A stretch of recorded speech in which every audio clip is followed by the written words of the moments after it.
so much motherfucking design on right now. Break it down, bring it back, make it clap. I got 3 old thoughts, new guap, wear that thing. Bitches on my line, and you know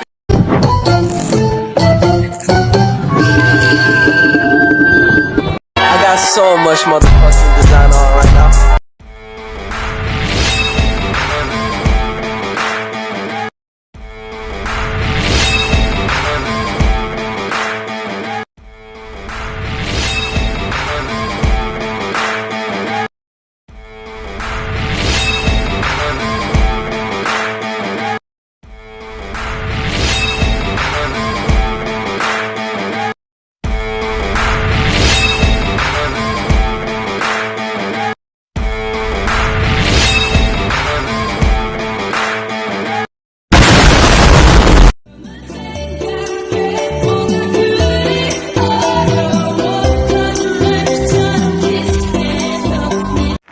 Hai teman-teman, apakah pernah mendengar istilah minyak bumi?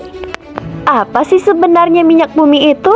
Untuk mengetahui info lebih lanjut, silakan simak dengan baik video presentasi dari kelompok 1 mengenai minyak bumi.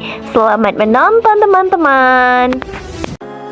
Hehehe, kali ini kelompok kami akan membahas mengenai minyak bumi. Nah, jadi struktur pembahasan kami yaitu terdiri dari pengertian minyak bumi, manfaat, komponen, penemu minyak bumi, kelemahan, dan keunggulan minyak bumi.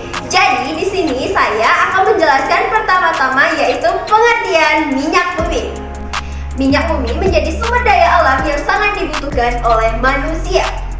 Minyak bumi atau crude oil adalah sumber daya yang terbentuk secara alami dari dekomposisi fosil-fosil, tumbuhan, dan hewan laut. Organisme laut tersebut terdiri dari yang pertama yaitu tumbuhan dan hewan-hewan yang telah mati dan terkubur di dalam laut selama ribuan hingga jutaan tahun lamanya. Fosil tersebut akan terdekomposisi secara alami dan membentuk yang namanya minyak bumi atau crude oil. Menurut data yang dilansir dari Investopedia, minyak bumi adalah sumber daya alam yang menjadi sumber daya alami yang terbentuk dari endapan hidrokarbon dan bahan organik lainnya.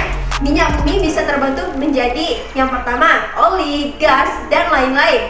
Itulah tadi penjelasan mengenai pengertian. Adapun beberapa manfaat dari minyak bumi berikut.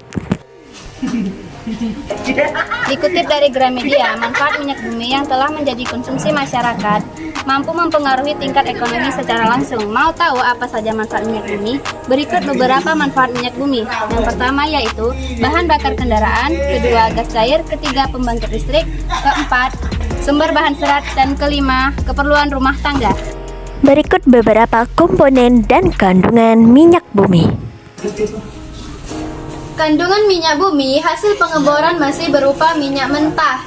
Minyak mentah ini mengandung berbagai zat kimia berwujud gas, cair, dan padat. Komponen utama minyak bumi adalah sebagai berikut. 1. Senyawa hidrokarbon alfatik rantai lurus. 2. Senyawa hidrokarbon siklik. 3. Senyawa hidrokarbon alfatik rantai bercabang. 4. Senyawa hidrokarbon aromatik. Mau tahu penemu minyak bumi di Indonesia siapa? Yuk simak.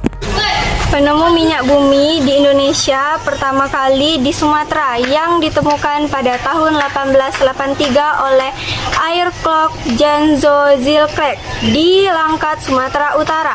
Pada saat memeriksa perkebunannya, secara tidak sengaja ia menemukan lumpur hitam yang dari baunya diketahui sebagai minyak bumi. Saat itu ia berhasil menggali sebuah sumur atau telaga Said yang terletak di Pangkalan Berandan, Langkat, Sumatera Utara. Tahu tidak? Ternyata minyak bumi juga memiliki kelemahan. Mau tahu apa saja? Yuk simak. Adapun kelemahan dari minyak bumi, satu kelemahan dari minyak bumi adalah sifatnya yang tidak bisa diperbarui. Proses perbentukan minyak bumi dalam perut bumi membutuhkan waktu berjuta-juta tahun. Sebaliknya, eksploitasi minyak bumi dilakukan setiap hari. Selain kelemahan, minyak bumi juga mempunyai yang namanya keunggulan. Adapun keunggulan minyak bumi yaitu bila mendukung industri petrokimia seperti pupuk urea, serat pakaian, kosmetik, cat, lilin, hingga karet nilon. Proses pembentukan minyak bumi. 1. Jasad teknik. 2. Terbawa air sungai bersama lumpur. 3. Mengendap di dasar laut. 4. Diproses jutaan tahun. 5. Berubah jadi bintik-bintik dan gelembung pada minyak gas. 3. Terakumulasi pada daerah perangkap gas alam minyak air terakumulasi sebagai deposit minyak bumi. Ini adalah tabel fraksi minyak bumi dan kegunaannya.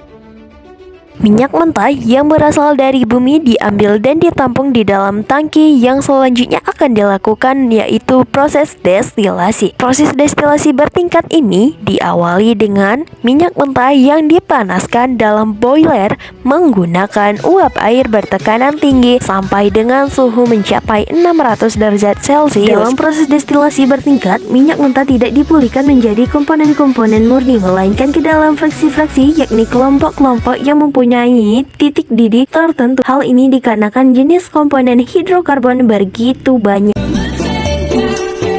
Baiklah teman-teman, itulah tadi presentasi kami mengenai minyak bumi. Kami akhiri dengan kata-kata wabillahi taufiq wal hidayah. Wassalamualaikum warahmatullahi wabarakatuh.